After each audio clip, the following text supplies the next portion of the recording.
Bienvenue dans C'est pas sourcé. Les dernières fois, on a vu certaines des théories de Zeitgeist qui voudraient que Jésus rejoigne une longue cohorte de dieux païens qui ne seraient en fait que des métaphores pour le soleil. Ils naissent d'une vierge, soi-disant, parce que la naissance du soleil est un phénomène astrologique et qu'il n'y a pas de sexe impliqué. Et ils naissent le 25 décembre parce que ce serait le solstice d'hiver hérité de pratiques préhistoriques, etc., etc.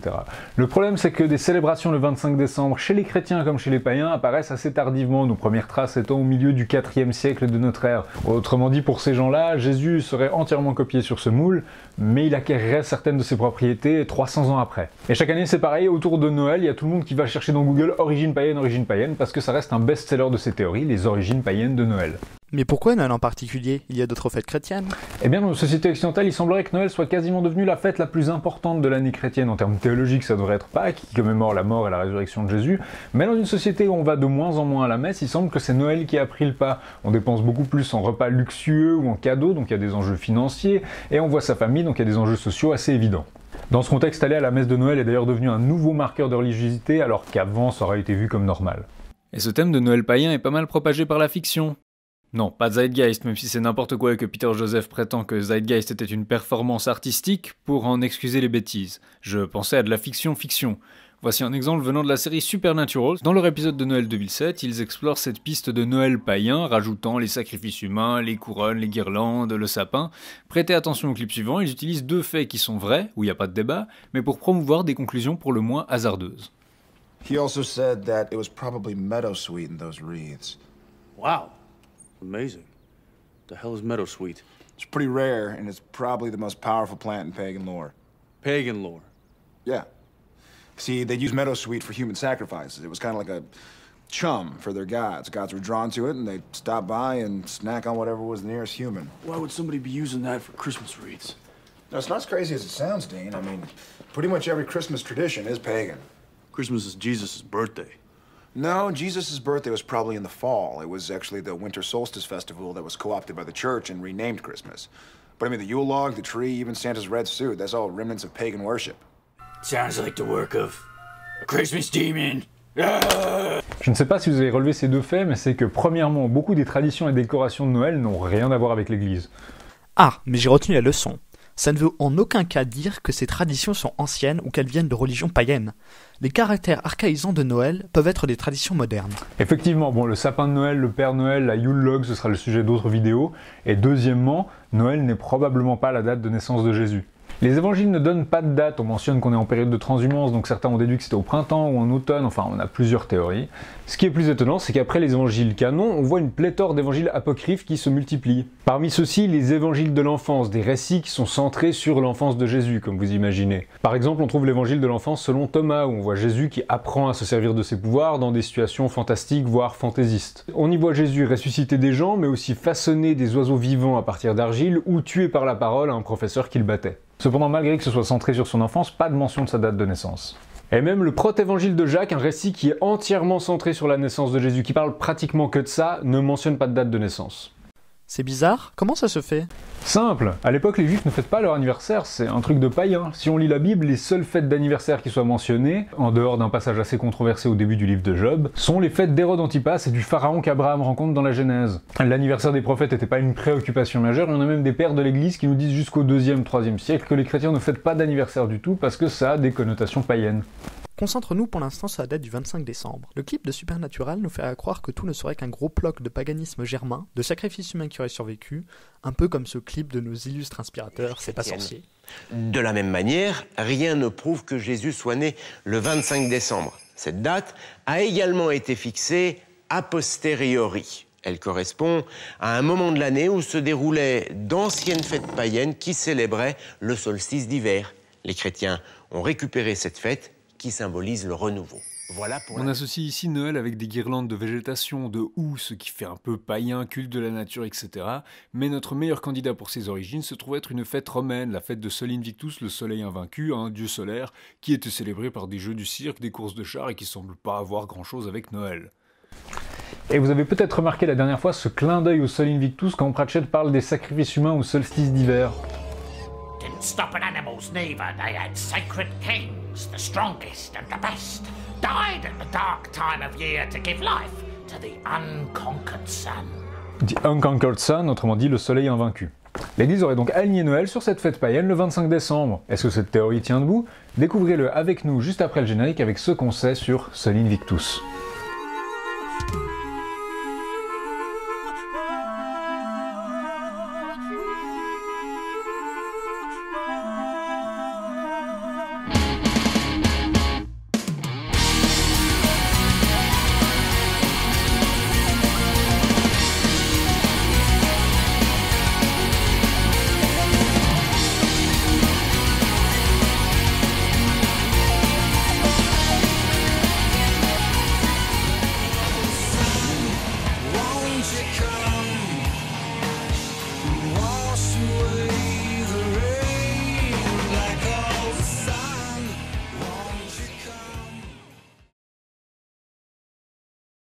À première vue, le culte du soleil invaincu vient d'Orient, de Syrie, mais avant ça, examinons d'abord les cultes solaires romains.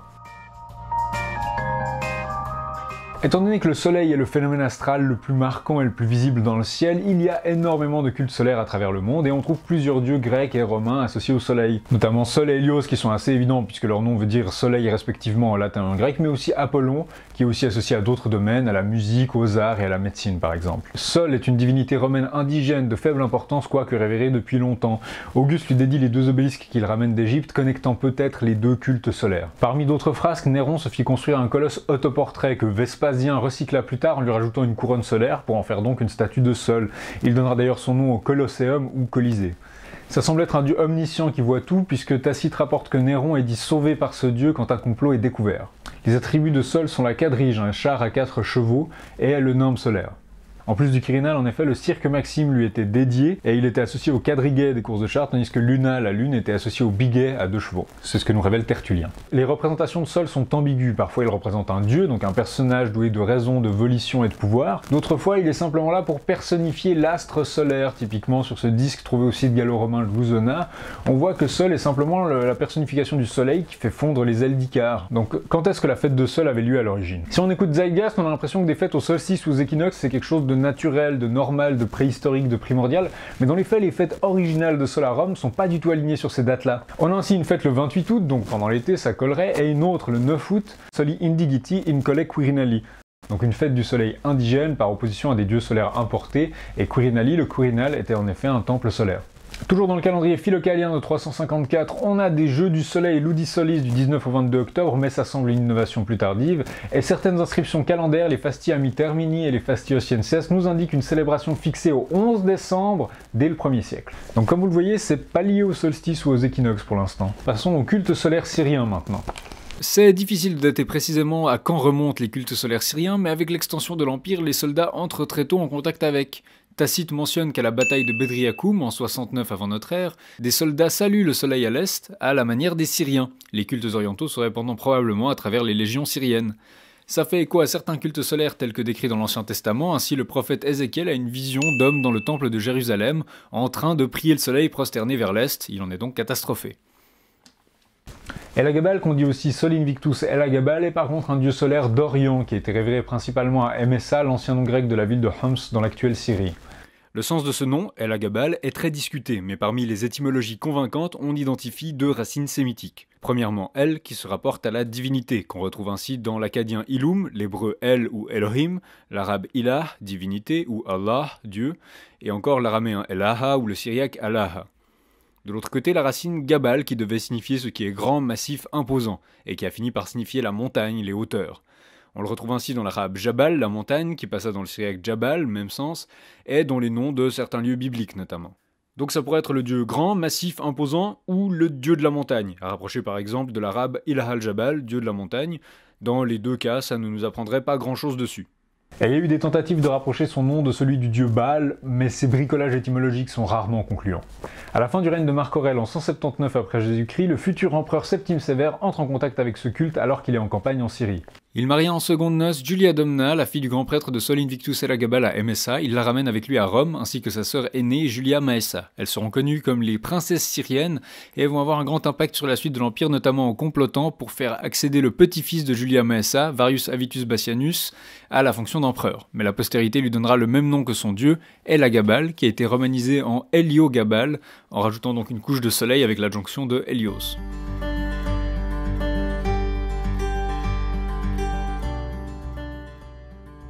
Comme tout le monde, Héliogabal accède à la fonction impériale avec un nom à rallonge qui tient beaucoup de ses prédécesseurs, mais pour faire simple, on va l'appeler Héliogabal pour le distinguer d'ailleurs de son dieu Elagabal. On fait alors venir d'Emesa le béthyle noir symbolisant le Sol Invictus Elagabal, une pierre conique noire peut-être d'origine météorique vu qu'on raconte qu'elle est tombée du ciel, et on impose son culte à Rome, plaçant son dieu au-dessus même de Jupiter, nous dit Dion Cassius, ce qui va vraiment déplaire aux Romains.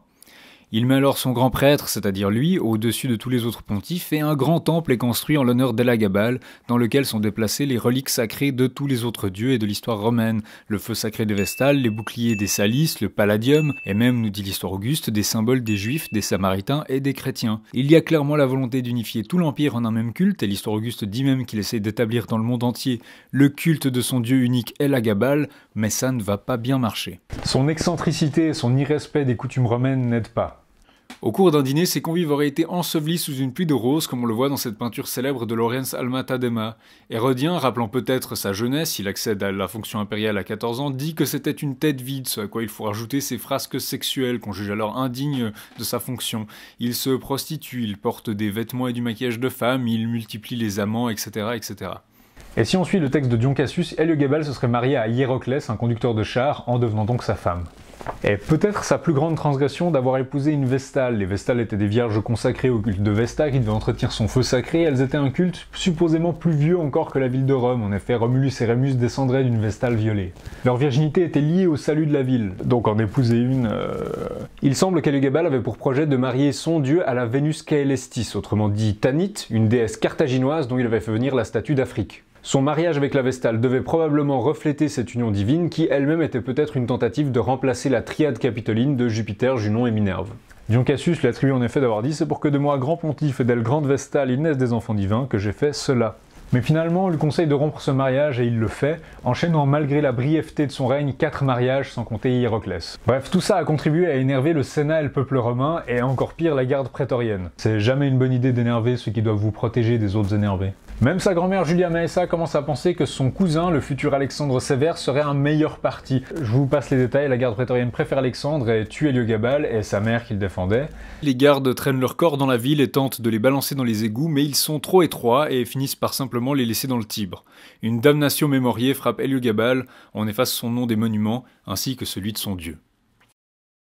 Certaines relectures actuelles d'Héliogabal, petite parenthèse, en font une femme transgenre ou transsexuelle. En effet, chez Dion Cassius, on lui trouve des passages où il est clair que dans son mariage avec Hiéroclès, c'est le rôle de la femme qui lui échoit. Dion rapporte plusieurs entraves à son vœu de fidélité. Héliogabal semble même s'arranger pour qu'Hiéroclès les surprenne au lit et du coup batte sa femme adultère. Dion rapporte sa joie, après ces scènes de violence conjugale, d'arborer ses yeux au beurre noir en public, et note que si Héliogabal couchait certes avec des femmes, c'était surtout pour imiter leur attitude. L'histoire auguste mentionne un jeu de rôle sexuel où Héliogabal se serait plu à jouer le rôle de Vénus, et on fait état d'une de ses demandes à ce que Zoticus, un conducteur de char avec un grand pénis, l'appelle maîtresse Curia et pas maître Curion. Peut-être que c'était limité à du jeu de rôle sexuel, mais l'Epitomée des Caesaribus, un catalogue des empereurs datant du IVe siècle, dit son désir de devenir une femme et qu'on l'appelle Bassiana, prénom féminin, au lieu de Bassianus, son nom de naissance. On lit ailleurs, un fait peut-être plus déterminant, sa promesse d'offrir de larges sommes aux chirurgiens qui seraient parvenus à lui donner un vagin via une incision. Cependant, on a plein de raisons de douter de nos sources, pas seulement là-dessus, mais il est très difficile de voir ce qui était vrai et ce qui a été rajouté après sa damnation mémoriée pour le salir. Il est très démonisé dans ses sources, l'histoire auguste rapporte même qu'il aurait fait des sacrifices d'enfants. Alexandre Sévère, qui monte sur le trône après sa mort, a tout intérêt de dire du mal d'Héliogabal. En effet, il est tout aussi jeune, illégitime et étranger étant son cousin. Il n'a pas de connexion parmi l'élite romaine, et peut-être qu'en l'affligeant de tous les clichés que les Romains attribuent à l'Orient, il peut lui-même se blanchir par contraste, ce qui expliquerait cette légende noire. Autre chose, les chapitres de Dion Cassius, sur lesquels on se base par exemple pour établir son genre féminin, nous sont en fait perdus. On dispose des chapitres 79 et 80, suivant comment on divise, en ce qui concerne les parties qui nous intéressent, uniquement à travers le résumé ou les citations de moines byzantins du XIe siècle, Xiphilinins, Zonaras ou Kédrenos. Et l'anecdote sur son désir de vaginoplastie par exemple se trouve uniquement chez Zonaras, c'est Kédrenos, mais pas chez Xiphilinin, qui d'habitude est le plus détaillé, le plus exhaustif. Donc est-ce que ça a été inventé au cours des siècles en élaborant sur le côté efféminé? Est-ce que c'était là à la base et que Xiphilinin l'a enlevé parce que ça lui semblait pas crédible ou important? Ça resterait intéressant que ce genre de pratique soit décrite dans l'Empire byzantin médiéval, mais de la même manière que nos interprétations transpositives, elles révèlent peut-être plus sur l'époque qu'il interprète que sur Héliogabal lui-même. Autre chose, pas mal de ces frasques suivent celles que la tradition littéraire attribue aux empereurs excentriques, principalement Néron. L'anecdote des roses ensevelissant les convives est ainsi racontée à propos de Néron par Suétone. Et en fait, si on compare, on disait aussi de cet empereur qu'il était efféminé et débauché, qu'il aurait épousé un esclave après l'avoir castré, et même qu'il avait violé une vestale. Pour un Romain, c'est juste une checklist de ce qu'il ne faut absolument pas faire. Après, il y a sûrement du vrai dans certaines de ces accusations. On a par exemple supposé que marier une prêtresse de Vesta reflétait pour Héliogabale une conception orientale de la hiérogamie, le mariage sacré entre prêtre et prêtresse, même si c'est difficile d'imaginer qu'il se rendait pas compte de l'importance de la virginité des Vestales. Et sans projeter de catégorie moderne de la transsexualité sur l'Antiquité, peut-être que les interprétations sur son identité genrée féminine sont légitimes, parce que ce genre d'accusation est plutôt rare et pratiquement unique sous cette forme en fait. Une interprétation, c'est qu'Héliogabale va volontairement piocher dans le manuel du mauvais empereur. On disait ainsi qu'il connaissait les frasques de Tibère, Caligula ou Néron. C'est l'interprétation d'Antonin Artaud qui voit dans Héliogabale l'anarchiste au pouvoir qui cherche le scandale, cherche à provoquer et aurait une vie fondamentalement théâtrale, ce qui semble une composante de certaines religions orientales qui cherchaient à choquer. En tous les cas, ce sont des descriptions très courtes qui décrivent son caractère tyrannique, débauché, efféminé et meurtrier, mais tout ce qui concerne sa réforme religieuse semble authentique, même si peut-être exagéré. Oui, enfin tout ça, ça nous éloigne de la question donc. C'est lui qui a instauré la fête de Sol Invictus le 25 décembre ? Non, à l'époque d'Héliogabale, en fait, la procession du Béthyle d'Héliogabale que rapporte Hérodien se passe en plein été, Térous, et ça colle avec les festivals de Sol à Rome, le 9 et le 28 août. Chaque année, au plus fort de l'été, il y conduisait son idole, il ordonnait pour ce jour diverses solennités, des hippodromes, des théâtres étaient construits d'avance, des courses de chars, des spectacles variés, de nombreuses symphonies, des festins splendides, des nuits entières de fêtes et de plaisirs occupaient le peuple, dont il croyait ainsi faire le bonheur. Il conduisait lui-même de la ville au faubourg le dieu placé sur un char étincelant de lames d'or et des pierres les plus précieuses. Le char était traîné par un attelage de 6 chevaux blancs de haute taille, sans tache, tout brillant d'or et magnifiquement carapassonné. Il tenait les rênes. Jamais homme ne montait sur ce char, mais on se tenait tout auprès, et le dieu semblait le diriger lui-même. Héliogabale courait à reculons devant le char, le visage tourné vers le dieu et tenant les guides des chevaux. Il faisait tout le chemin, courant ainsi en arrière et regardant le dieu face à face, de peur qu'il chancelât ou ne tombât. Ne voyant pas où il marchait, on couvrait abondamment le sol de sable doré, et ses gardes le soutenaient de chaque côté, rendant ainsi sa course assurée. Le peuple courait également des deux côtés du char, agitant une multitude de torches, semant la route de guirlandes et de fleurs, les statues de tous les dieux avec leurs magnifiques offrandes, tous les ornements impériaux, les meubles les plus précieux de la couronne, et enfin la cavalerie et toute l'armée suivaient le char du dieu. Quand le prince avait conduit et placé la divinité dans le temple, il célébrait alors des sacrifices, etc., etc. Héliogabale en effet sacrifiait énormément d'animaux en versant dessus des vins coûteux, en dansant autour au son de la musique, etc., etc. Donc pour l'instant, on a une procession publique, des courses de chars, des pièces de théâtre, des sacrifices qui diffèrent un peu de l'usage romain, mais pour l'instant, rien qui nous fasse vraiment penser à Noël. Peut-être les festins qui pourraient nous faire penser au repas de Noël actuellement, mais c'est pas comme si c'était quelque chose de distinctif du culte de Sol Invictus, d'autant plus que là, ça se passe en été, donc pas du tout à la bonne période. Après le meurtre d'Héliogabale, Alexandre Sévère ramène le culte du soleil invaincu au niveau d'un dieu normal, ni plus ni moins, et continue la tentative de syncrétisme d'unifier les influences religieuses. L'histoire auguste le montre prier au milieu de figures prophétiques de multiples religions, Orphée et Apollonius de Thia, mais également le Christ et Abraham. Il est lui aussi assassiné le 19 mars 235, ce qui marque la fin de la dynastie des Sévères et le début d'une période de troubles qu'on appelle la crise du IIIe siècle. On aurait tort de la dépeindre comme un cataclysme permanent, mais il est certain que les structures politiques, religieuses, économiques de l'Empire romain sont mises à dure épreuve. Jusque-là, le pouvoir était resté relativement stable entre les mains de quelques dynasties, les Julio-Claudiens d'abord, puis les Flaviens, les Antonins et les Sévères, mais jusque-là c'est relativement calme, les règnes sont longs, et puis au XIIIe siècle vient une longue période d'anarchie militaire. Des tas de généraux qui se font proclamer empereurs par leurs troupes et qui se battent contre d'autres généraux qui ont eu la même idée.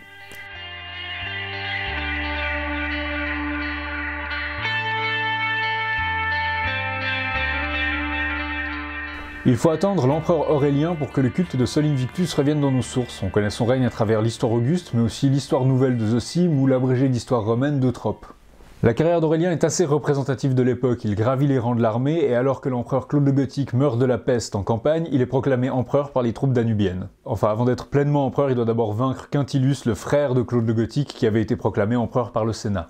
La popularité d'Aurélien lui vient beaucoup de ses victoires militaires, non seulement il a repoussé des invasions avec succès, mais en plus il a vaincu deux entités séparatistes qui menaçaient les extrémités de l'Empire.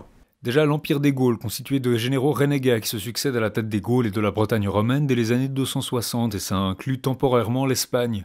Aurélien dépose Tétricus, le dernier de ses empereurs, en 274. Mais avant ça, il avait combattu d'autres séparatistes. L'Empire palmyrène, la reine Zénobie s'était emparée de larges parts de l'Asie mineure, ainsi que de l'Égypte, dont les récoltes sont très importantes pour Rome. En 271, Aurélien fait campagne contre elle et met Palmyre à sac. Zénobie est faite prisonnière et ramenée à Rome, et l'Empire est réunifié. Après qu'il ait vaincu les troupes de Zénobie, il a une sorte de vision comme quoi il devait cette victoire à ce dieu solaire. Il se rend dans le temple d'Elagabal et il reconnaît là le même dieu. Une fois rentré à Rome, il fait construire un nouveau temple au soleil qu'il garnit avec le butin de Palmyre, notamment certaines statues qu'il a prises dans ses temples. Enfin, il reconnaît le même dieu, on peut se demander si c'est le même dieu ou si c'est juste du syncrétisme et qu'Aurélien a reconnu dans Elagabal un dieu solaire, alors que son dieu à lui serait résolument romain. D'un côté, il semble reconnaître ce dieu et Zosime nous dit que c'est sa statue et celle de Belle qu'il dresse dans son temple à Rome. De l'autre, on lit dans l'histoire Auguste que lors des combats à Palmyre, le temple du soleil de Palmyre est endommagé. Il écrit que le butin de guerre suffira à faire les réparations, et il dit d'ailleurs qu'il va écrire au Sénat pour qu'ils envoient un pontife qui vienne faire la dédicace du temple. Mais si son dieu est le dieu d'Emessa, pourquoi pas aller chercher un prêtre à Emessa, ils doivent en avoir un disponible, plutôt que de faire l'aller-retour à un pontife depuis Rome 10 000 km. Que le dieu solaire d'Aurélien soit essentiellement gréco-romain ou syrien, il est à ce moment-là romanisé et perçu comme romain, il est intégré dans la hiérarchie religieuse romaine, c'est bien pour ça qu'on se permet de le frapper sur des pièces de monnaie. On voit ainsi le dieu Sol sur cette pièce romaine à la provenance inconnue et à l'authenticité douteuse frappée par Aurélien. Et peut-être qu'au fond, ces deux divinités, Sol et Elagabal, n'ont pas grand-chose à voir au-delà des connexions que le syncrétisme de l'époque encourage, ce dont on parlait dans notre première vidéo. Ainsi, Héliogabal amène son dieu à Rome, il faut donc bien sûr qu'il le traduise dans une forme acceptable pour les Romains, ce qui se traduit par Sol, mais également Jupiter. Ainsi, l'histoire Auguste nous parle du dieu Elagabal, que les uns disent être le soleil, les autres Jupiter. Après tout, Elagabal est un dieu suprême, un aspect qu'il partage avec Jupiter, Optimus Maximus. On voit également qu'Héliogabal a fait frapper des pièces de Sol, où Sol tient la foudre de Jupiter, essayant donc peut-être de combiner les deux aspects. Et à l'inverse, Aurélien dans le temple d'Elagabal aurait reconnu une divinité solaire, en établissant donc une connexion, sans que ça veuille dire que les deux divinités sont identiques, c'est simplement que le polythéisme romain est assez souple avec ça. Du coup, c'est là qu'il instaure la fête de Sol Invictus le 25 décembre. Après tout, Héliogabal avait eu un règne très court, 4 ans, et il avait été détesté, son dieu et sa personne voués à l'oubli. Aurélien de même ne règne que 5 ans. Est-ce que c'est assez pour instaurer une tradition qui dure ? Eh bien, une mention dans la chronographie de 354 laisse entendre qu'on se souvient de la fête, en tout cas jusque-là. Ça dit Natalis Invicti, enfin N Invicti, CM pour Circenses Missus, donc des jeux du cirque qui sont ordonnés en ce jour, et 30 en chiffre romain pour 30 courses de chars. Mais on n'est pas sûr à 100% que ça se référerait à Sol Invictus. En effet, le titre Invictus était parfois associé à d'autres dieux, ici par exemple Mars, et l'empereur Commode l'avait porté comme titre et à partir de lui plusieurs empereurs. En outre, on n'est pas sûr qu'Aurélien ait institué sa fête le 25 décembre. Ainsi, l'empereur Julien mentionne dans son discours sur le roi Soleil dans les années 360 ces jeux du cirque en l'honneur du Soleil qu'il dit une institution récentissime, donc il s'agit bien de ceux instaurés par Aurélien apparemment, mais il ne donne pas de date. Certains essaient de le rapprocher d'un autre dieu solaire qu'on dit invaincu, Mithra, mais c'est une discussion pour un autre jour sinon on n'a pas fini. La fête d'Aurélien pourrait aussi être en octobre par exemple. Du 19 au 22 octobre, on a des Ludisolis, des Jeux du Soleil, qui culminent dans 36 courses de chars, ce qui est le plus grand total de courses de chars du calendrier, ce qui collerait pour une fête instituée pour un nouveau dieu suprême. Mais généralement, on admet que le 25 décembre est la fête du Soleil instaurée par Aurélien, donc quelles sont nos sources pour ça ? Premièrement, le culte de Sol Invictus, ou en tout cas de Sol, a été continué, comme le montrent les pièces frappées par ses successeurs, Probius, Tacitus, Galien, Dioclétien et jusqu'à Constantin qui en frappe jusqu'à sa conversion. On trouve des pièces romaines qui représentent Sol ou Sol Invictus. Mais justement, ça n'a rien de spécial, on trouvait déjà Sol représenté sur des pièces de monnaie datant de l'époque républicaine, et d'ailleurs, une des premières pièces à avoir porté la mention Sol Invictus ou un dérivé n'a même pas été frappée par Aurélien, mais par l'usurpateur Macrien, qui règne de 260 à 261, soit 10 ans avant le règne d'Aurélien. Et ce n'est même pas Héliogabal qui réintroduit les pièces à l'effigie de Sol, comme on peut le voir sur ces monnaies de Hadrien ou Septime Sévère avant lui. Autrement dit, dans les maigres traces qu'on a, il semble y avoir plus de continuité que de rupture. Certains voudraient présenter Aurélien comme une sorte de réformateur qui aurait introduit un culte monothéiste du soleil à Rome ou qui aurait fait de Sol Invictus le dieu suprême de l'Empire, quoi que ça veuille bien vouloir dire dans un contexte polythéiste. In the peace of the Eastern Temple, he sees that this is the one God to unite all of Rome. Offering his own blood as sacrifice, Aurelian promises his God a nation of worshippers. Mais même si la tradition écrite nous parle de sa dévotion particulière au soleil et des nouvelles fêtes solaires qu'il instaure, et que Sol Invictus est une expression populaire sur les monnaies de ses successeurs, il semble bien plutôt qu'il s'appuie sur une tradition préexistante, et c'est bien pour ça que ces innovations survivent un tant soit peu, malgré la brièveté de son règne. Ainsi, il laisse la hiérarchie religieuse romaine pratiquement inchangée. On peut se demander du coup avec Stephen Ishman si le concept de Sol Invictus est vraiment utile. En effet, on ne voit pas de changement radical dans la nature du culte solaire romain, que ce soit avec la réforme avortée d'Héliogabale ou la réforme réussie d'Aurélien. C'est très difficile de dire ce qui différencierait Sol Invictus et Sol en fait. En outre, la figure solaire qu'on interprète continuellement comme Sol n'est pas aussi facile à interpréter. Elle apparaît dans de multiples contextes et avec des sens parfois concurrents, et le gnome solaire par exemple n'est pas toujours un symbole solaire. C'est du moins ce que montrent les travaux de Ishmans, du coup il faut être assez prudent quand on interprète ce culte, surtout vu la quantité de raccourcis qui tournent autour de son interprétation.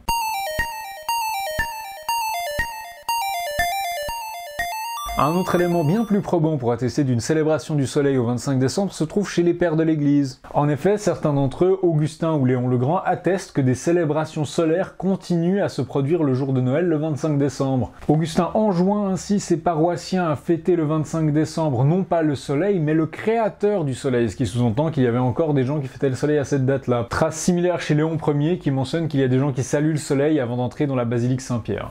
Donc il semble bien qu'il y avait une fête du soleil le 25 décembre, mais ce n'était pas quelque chose de primordial, du solstice préhistorique, de sacrifice humain, germanique, n'importe quoi. C'était une innovation religieuse. Héliogabale ne connaissait pas ce genre de fête apparemment, et c'est Aurélien qui l'aurait instauré, ou un de ses successeurs, pourquoi pas. Est-ce que ça a influencé le choix de la date de Noël ? Peut-être. Pour le savoir, vous allez devoir regarder notre prochaine vidéo sur les origines de Noël. D'ici là, on vous dit à la prochaine fois.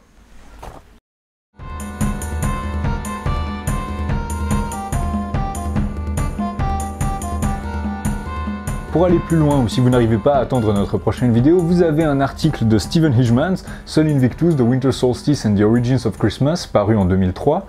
Navré qu'il soit en anglais, mais c'est un des articles les plus accessibles et les plus disponibles puisque vous pouvez télécharger le PDF sur academia.edu pour peu que vous ayez un compte ou que vous preniez la peine de vous en créer un. Et en une vingtaine de pages, il arrive à exposer la plupart des problèmes des théories selon lesquelles la fête de Noël s'est créée sur cette fête du Natalis Invictus, dont au fond on ne sait pas grand-chose.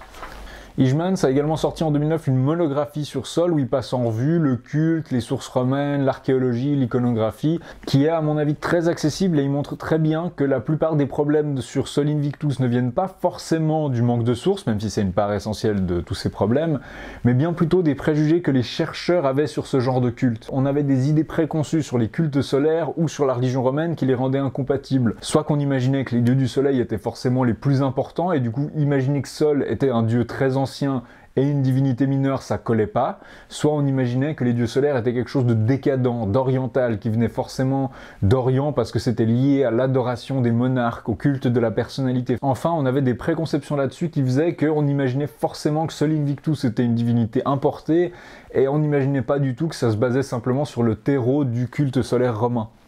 Vous pouvez d'ailleurs télécharger en PDF tous les chapitres de ce livre, ainsi que les figures, les photos, etc. dans le lien que vous trouverez dans la description. Alors bien sûr, c'est pas très objectif de vous donner comme référence deux ouvrages du même auteur, après tout ça reste une optique sur ce culte, et il y en a d'autres possibles, il y a des choses à discuter, mais je pense, et c'est ce que Ishmans montre très bien, que même des gens très érudits, des spécialistes de la religion romaine, avaient une optique assez biaisée sur le culte de Sol. Du coup, le scepticisme de Ishmans, c'est le fait qu'il passe un peu en revue les sources qu'on a, ça me semble un très très bon point de départ.